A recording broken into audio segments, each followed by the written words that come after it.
છેલ્લા 24 કલાકમાં ગુજરાતમાં કોરોના નવા 36 કેસ, એક પણ મૃત્યુ નહીં, 61 દર્દી ડિસ્ચાર્જ થયા.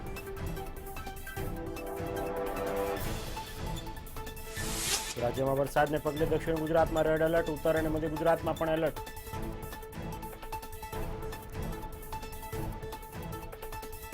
હળવદમાં ભાજપના યુવા પ્રમુખે આપના દિવ્યાંગ કાર્યકર્તાને આપના કાર્યક્રમમાં જવાબ મુદ્દે ધમકાવ્યું, ઓડિયો કર્યો વાયરલ. જેતપુરમાં વિદેશી દારૂ પકડવા મુદ્દે જિલ્લા પોલીસ વડાએ 2 પોલીસ કર્મીને સસ્પેન્ડ કર્યા. હેડ કોન્સ્ટેબલ અને બીટ જમાદાર સામે કાર્યવાહી. અમરેલીના બગસરામાં સારો રોડ તોડી નાખવા મુદ્દે પાલિકાની સામાન્ય સભામાં જનતાનો હોબાળો. શાસક પક્ષના સભ્યો સભા છોડી રવાના.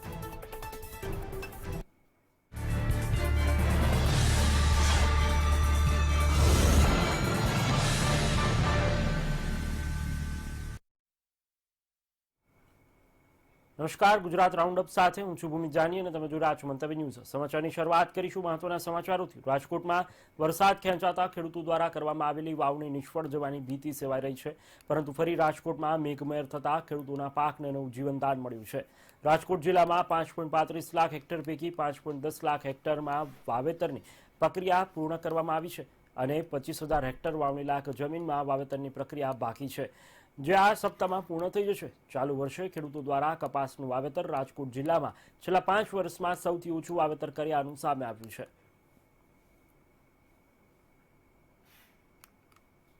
5,35,000 હેક્ટર જેવું વાવેતર થાય છે, જે પૈકી 4,63,000 હેક્ટર વાવેતર હતું. છેલ્લા વીકમાં વરસાદ થયો ત્યાર પછી અમારું વાવેતર વધીને 5,10,000 હેક્ટર જેવું થયેલું છે. અને ખાસ કરીને મગફળી અને કપાસનું વાવેતર થયેલું છે. મગફળી પહેલા નંબરે છે 2,96,000 હેક્ટર, જ્યારે કપાસ બીજા નંબરે 1,96,000 હેક્ટર જેવું વાવેતર છે. અને સોયાબીનનું વાવેતર આ વર્ષે થોડું વધેલું છે. સમાચારમાં આગળ વાત કરીએ તો વરસાદને લઈને સમાચાર સામે આવી રહ્યા છે કે જ્યાં ગુજરાતની અંદર હવામાન વિભાગ દ્વારા આગામી દિવસોની અંદર વરસાદને લઈને આગાહી કરવામાં આવી છે. જે રીતે આ સમાચારો સામે આવી રહ્યા છે, ગુજરાતની અંદર હવામાન વિભાગ દ્વારા આગામી દિવસોની અંદર ભારેથી અતિ ભારે વરસાદની આગાહી કરવામાં આવી છે. આગામી દિવસોમાં રાજ્યમાં સાર્વત્રિક વરસાદને લઈને આગાહી કરવામાં આવી છે. સાથે જ આગાહીને પગલે રાજ્યમાં એલર્ટ પણ આપી દેવામાં આવ્યું છે. અનેક શહેરોમાં યલો, ઓરેન્જ અને રેડ એલર્ટ જાહેર કરવામાં આવ્યું છે. તો ગુજરાતના હવામાન વિભાગ દ્વારા મધ્ય, દક્ષિણ અને ઉત્તર ગુજરાતમાં એલર્ટ આપવામાં આવ્યું છે. વરસાદને લઈને આ એલર્ટ આપી દેવામાં આવ્યું છે. અમદાવાદ સહિત સમગ્ર રાજ્યમાં આગામી 5 દિવસ અતિભારે વરસાદની આગાહી કરવામાં આવી છે. વેસ્ટર્ન ડિસ્ટર્બન્સ વરસાદી સિસ્ટમો સક્રિય થઈ છે. સિસ્ટમોના કારણે સમગ્ર ગુજરાતમાં સાર્વત્રિક મેઘમહેર જોવા મળશે, ત્યારે અમદાવાદના વાતાવરણમાં પણ જે એકાએક જ પલટો છે તે સર્જાયેલો છે, જે વાદળછાયું વાતાવરણ છે તે સર્જાયેલું છે. ત્યારે અમદાવાદ સહિત સમગ્ર મધ્ય ગુજરાતમાં પણ વરસાદની આગાહી કરવામાં આવી છે. તો બીજી તરફ દક્ષિણ ગુજરાતમાં અતિભારે વરસાદને પગલે તંત્રને પણ એલર્ટ કરવામાં આવ્યું છે. અરબી સમુદ્રની અંદર જે વરસાદી સિસ્ટમ સક્રિય થઈ છે, સિસ્ટમના કારણે જે આખરે દક્ષિણ ગુજરાતની અંદર અતિભારે વરસાદ પડી શકે છે. તો બીજી તરફ સૌરાષ્ટ્ર દરિયાકાંઠા વિસ્તારો માટે પણ અતિભારે વરસાદની આગાહી વ્યક્ત કરવામાં આવી છે. એક બાદ એક વરસાદી સિસ્ટમ ગુજરાત રાજ્ય પર સક્રિય થઈ રહી છે અને સિસ્ટમોના કારણે ખૂબ સારો વરસાદ છે તે પડવાનો છે. અને જે ખેડૂતો છે તેમાં એક પ્રકારની ચિંતા હતી કે વરસાદ છે તે નતો પડી રહ્યો, ત્યારે હવે અતિભારે વરસાદની આગાહી કરવામાં આવી છે. તંત્રને પણ એલર્ટ રહેવા માટેની સૂચના આપવામાં આવી છે. તો સાથે જ માછીમારોને પણ દરિયો ન ખેડવા માટેની જે સૂચના છે તે આપી દેવામાં આવી છે, જેથી કહી શકાય કે આગામી એક સપ્તાહ માટે ગુજરાત રાજ્યમાં સાર્વત્રિક મેઘમહેર રહેશે અને મેઘો મહેરબાન થશે. કેમેરા પર્સન સંદીપ ત્રિવેદી સાથે આયુષી યાજ્ઞિક, મંતવ્ય ન્યૂઝ, અમદાવાદ. બનાસકાંઠામાં ભાજપ શાસિત ડીસા નગરપાલિકાની સાધારણ સભામાં ભારે હંગામા વચ્ચે યોજાઈ હતી. સભા પૂર્વે જે બેઠક વ્યવસ્થાને લઈને વિપક્ષના સભ્યો દ્વારા હંગામો કરવામાં આવ્યું હતું. નિયમ અનુસાર આગળની રોમાં બેઠક વ્યવસ્થા ન થતા આમ આદમી પાર્ટીના સદસ્યોએ જમીન પર બેસી વિરોધ પ્રદર્શિત કર્યો હતો. ત્યારે પ્રમુખ દ્વારા કમિટીઓની જાહેરાત સમયે પણ વિપક્ષના સભ્યોએ હોબાળો મચાવ્યો હતો. વિપક્ષને એજન્ડામાં લીધા વિના જ કમિટીઓની જાહેરાત કરાયાનો વિપક્ષના સભ્યોએ આરોપ કર્યો હતો. વિપક્ષના હંગામાને લઈને પાલિકા પ્રમુખ દ્વારા સભા પૂર્ણ કરી દેવાઈ હતી અને ચેમ્બરમાંથી જ કમિટીઓની રચના કરવી પડી હતી.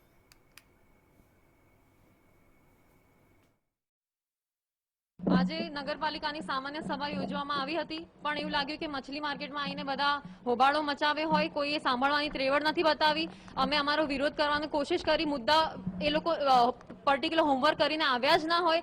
અધ્યક્ષને તો અધ્યક્ષ સ્થાને કઈ રીતે બેસાડી દેવામાં આવ્યા છે એ પણ ક્વેશ્ચન માર્ક છે, કેમ કે એ તો એક કઠપૂતળીનું કામ કરે છે. કે વિરોધ પક્ષના લોકો બોર્ડની જે ગરિમા હોય છે, જે અધ્યક્ષની સૂચના આંગળી કરે, અધ્યક્ષની સૂચના પછી થાય, પણ એમને તો બોર્ડ ચાલવા જ નથી દેવું. પ્રજાના વિકાસના કામો, કેમ કે સમિતિ એટલે બનાવવામાં આવે છે કે લોકોને વધારે વધારે જે નગરપાલિકાની સુવિધાઓ મળી રહે, જેથી કરીને સમિતિના ચેરમેનો લોકોના પ્રશ્નોને વધારે વાચા આપી શકે, એના માટેની સમિતિનું આ બોર્ડ હતું.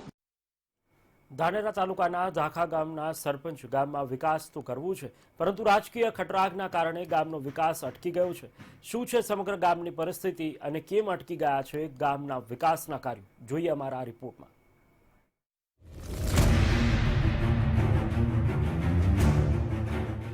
દબાતો વિકાસ. આ છે ધાનેરા તાલુકાનું ધાખા ગામ. ધાખા ગામની વસ્તી 4000થી વધારે છે, પરંતુ ગામમાં પ્રાથમિક સુવિધાઓનો છે અભાવ. રાજકીય ખટરાગના કારણે વિકાસ અટકી ગયો. આ છે ધાનેરા તાલુકાનું ધાખા ગામ. ભૂતકાળમાં આ ગામ દરબારી ગામ ગણાતું હતું. આ ગામ સાથે અનેક દંતકથાઓ સમાયેલી છે. પંચરંગી વસ્તી ધરાવતું ગામ આજે વિકાસ ઝંખી રહ્યું છે. સમય બદલાયો, રાજકીય સમીકરણ બદલાયા, પણ ગામ આખરે રાજકીય કિનાખોરીનું ભોગ બનતા ગામનો વિકાસ અટકી ગયો છે. આધુનિક યુગમાં પણ આ ગામ ખંડેર તરફ જઈ રહ્યું છે. સરપંચ સેધાભાઈના લાખ પ્રયત્ન છતાં સચોટ વિકાસમાં સફળતા ન મળતા ગામ વિકાસ વગરનું રહી ગયું છે. અનેક પ્રશ્ન છે. એમાં મુખ્ય મુદ્દા છે પાણીના, પશુ દવાખાનાના અને રોડના અને આપણા દવાખાનાના. જે દવાખાનું તો બહુ જરૂરી છે. આ કોરોના કાળમાં દવાખાનાની સખત જરૂર છે. રોજના રોજ અમે બીમાર થાય છે. માણસો ધાનેરા જવું પડે છે અને ડીસા સુધી લાંબુ થવું પડે. આ દ્રશ્યો છે ધાખા ગામના. આલિશાન દેરાસર તેમજ સીસીટીવીથી સજ્જ દેખાતું આ ગામ આજે પડી ભાંગ્યું છે. ખેતી અને પશુપાલન સાથે સંકળાયેલા ગામમાં 4000 કરતા વધુ વસ્તી હોવા છતાં ન કોઈ સારી આરોગ્ય સુવિધા છે, કે ન કોઈ સારું પશુ દવાખાનું છે, કે ન કોઈ પાકા રસ્તા છે. ધાખા ગામથી અનેક ગામને જોડતો રસ્તા કાચા છે. ધાખા ગામ 60 વર્ષથી વિકાસ માટે ઝંખી રહ્યું છે, ત્યારે હાલના સરપંચે ગામમાં વિકાસનો પાયો નાખવાની વાત કરી છે. પશુપાલનમાં અમારે દવાખાનું નથી ગામમાં, એટલે દવાખાનું હોય તો સારું રીતે રહે, પશુ વધારે, દૂધ અમારા ગામમાં વધારે એટલે હોય તો સારી રીતે ચાલે એમ. જ્યારે ગામના ઉત્સાહી સરપંચે વિકાસ માટે તમામ પ્રયત્નો કર્યા, તો સ્થાનિક રાજકારણનો ભોગ બનતા અનેકવાર સસ્પેન્ડ થયા છે. હવે માત્ર થોડોક સમય બાકી છે. સરપંચ અનેક વિકાસના સ્વપ્નો જુએ છે, ત્યારે 15માં નાણાકીય રકમ કી વગર ઉપાડી શકાતી નથી. સમયસર નાણાં મળે તો છેલ્લા દિવસોમાં ગામમાં વિકાસ કરી શકાય તેમ છે. વર્ષથી સરકારે 15મું નાણાં પણ લાવ્યું, બધા આવી ગયા, પણ અમે વિકાસના કામ કરવા માટે પૈસા ઉપાડી શકતા નથી. તો અમને જે ડિજિટલ સિગ્નેચરની કી છે એ તત્વરી આપના માધ્યમથી સરકાર શ્રીને હું વિનંતી કરું છું, જલ્દી ઝડપથી મળે તો અમે વિકાસના કામો કરીએ. આ ચોમાસું છે તો રસ્તા તૂટ્યા હોય કે ગમે તે તો અમે કામ કરી શકીએ. ધાખા ગામ ધાનેરાના ધારાસભ્યનું ગામ છે. જે ગામના ધારાસભ્ય હોય એનો વિકાસ જ કંઈક અલગ હોય છે, પણ ગામ પંચાયત અને ધારાસભ્યની ખટરાગ વચ્ચે આવી જતા ગામનો વિકાસ અટકી પડ્યો છે. પ્રકાશ ત્રિવેદીનો અહેવાલ, બનાસકાંઠા. અમરેલીના બગસરામાં મળેલી સામાન્ય સભામાં હોબાળો થયો, જેમાં બગસરામાં સારો રોડ તોડી નાખતા શહેરના લોકો સામાન્ય સભામાં પહોંચ્યા હતા અને હોબાળો મચાવ્યો હતો. જોકે હંગામો થતા બીજેપી શાસક પક્ષના સદસ્યો સામાન્ય સભા છોડી અને જતા રહ્યા હતા. ઉલ્લેખનીય છે કે બહુમતી ધરાવતા બીજેપીના સદસ્યો સભા છોડીને જતા રહેતા અનેક તર્ક વિતર્કો સર્જાયા હતા.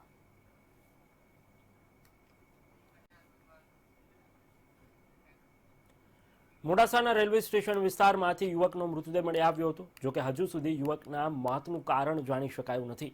અરવલ્લી જિલ્લામાં જ 24 કલાકમાં ગળાફાંસો ખાધેલી 3 ઘટના નોંધાઈ હતી.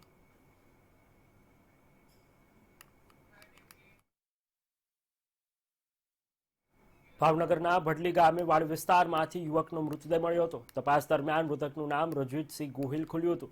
મૃતક યુવકના માથાના ભાગે બૂથડ પદાર્થના ઘા મારીને હત્યા કરવામાં આવી હોવાની આશંકા સેવાઈ રહી છે. હત્યાની આશંકાને પગલે એસપી, ડીવાયએસપી, પીઆઈ સહિતનો પોલીસનો કાફલો ઘટના સ્થળે દોડી આવ્યો હતો.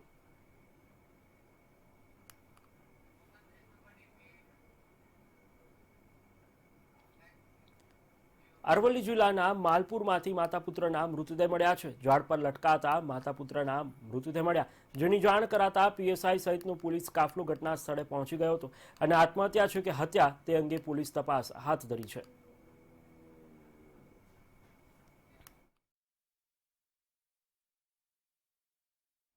નવસારીના ચીખલી પોલીસ સ્ટેશનમાં 2 આરોપીઓના શંકાસ્પદ મોત કેસમાં SR વાળાને સસ્પેન્ડ કરવામાં આવ્યા છે. આ મામલામાં ગઈકાલે એક પીએસઆઈ અને 2 પોલીસ કર્મીને સસ્પેન્ડ કરવામાં આવ્યા હતા અને પીઆઈ SR વાળાની માત્ર બદલી કરવામાં આવી હતી. જ્યારે મામલાની ગંભીરતાને લઈને ચીખલી પોલીસ સ્ટેશનના પીઆઈ SR વાળાને સસ્પેન્ડ કરાયા છે. પ્રથમ ગઈકાલે પીએસઆઈ MB કોંકણી, એક હેડ કોન્સ્ટેબલ અને એક પોલીસ કોન્સ્ટેબલને સસ્પેન્ડ કરવામાં આવ્યા છે.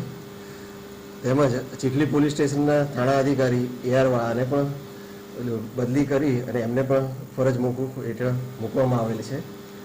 આ સમગ્ર જે બનાવ છે અનુસંધાનમાં જ્યુડિશિયલ મેજિસ્ટ્રેટ જે ઇન્ક્વાયરી છે એ પણ કાર્યવાહી ચાલુમાં છે. તેમજ જેતપુરના બાપુની વાડી વિસ્તારમાં પોલીસ રેડ પાડી મોટા પ્રમાણમાં દારૂનો જથ્થો ઝડપી પાડ્યો છે. પોલીસે રેડ કરી 550 પેટી દારૂ સાથે 22 લાખથી વધુનો મુદ્દામાલ જપ્ત કર્યો છે. રાજ્યના કુખ્યાત બુટલેગર ધીરેન કારિયાની પોલીસે ફિલ્મી ઢબે પીછો કરી તેની ધરપકડ કરી છે. પોલીસ તપાસમાં આરોપી ધીરેન કારિયા અને અનિલ ઉર્ફે ડબલી બારૈયાનું માલ હોવાનું સામે આવ્યું છે. જોકે આ સમગ્ર મામલે પોલીસે 2 પોલીસ કર્મચારીને પણ સસ્પેન્ડ કર્યા છે. તેમજ પોલીસે અન્ય ફરાર આરોપીને પકડવા માટે ચક્રો ગતિમાન કર્યા છે.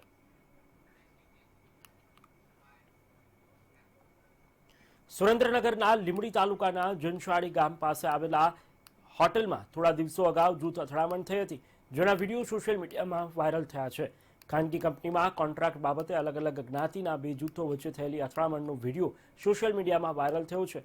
આ વિડીયોમાં અલગ અલગ જ્ઞાતિના 2 જૂથો લાકડી અને બંદૂક વડે સામસામે મારામારી કરી રહ્યા છે.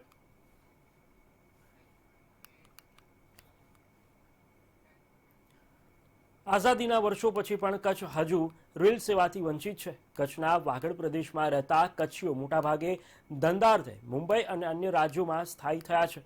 જોકે વાગડામાં આજે પણ રેલ સેવાનો અભાવ જોવા મળ્યો છે. વાગડ વિસ્તારની અંદર રાપર અને ભચાઉ શહેર તાલુકા તેમજ ખડીર, ધોળાવીરા સહિતના પ્રાચીન ગામો સહિત 200 જેટલા ગામડાઓ આવેલા છે. પરિવહન માટે રેલ સેવા હોવી જરૂરી છે, ત્યારે આ સહિત રાપર માર્ગ પર રેલ સેવા શરૂ કરવા ગ્રામજનો દ્વારા માંગણી કરવામાં આવી છે. આ મુદ્દે કેન્દ્ર અને રાજ્ય સરકારને પત્ર પણ લખવામાં આવ્યા છે. ચિત્રોડ અને જે ગામડાઓ છે એ ગામડામાં ટ્રેનની જો સગવડ થાય તો આ બાજુ ખડીર, ધોળકા, આ બાજુ બેલા પાકિસ્તાની બોર્ડર સુધી આ બધી વ્યવસ્થા ટ્રેનો દ્વારા જો થઈ શકે તો લોકોને રાહત મળે. સાથે સાથે જે ગામડા અત્યારે ઉજ્જડ બનતા જાય છે એ પાછા શહેર જેવા થઈ જાય તો આમાં રેલવેની બહુ જરૂર છે અને એના માટે આવેદનપત્ર પણ આપેલું છે. કેન્દ્ર સરકારે કમસે કમ આ જો એક યોજના કચ્છ માટે જો શરૂ કરે તો હું સમજુ છું કે આશીર્વાદરૂપ બનશે.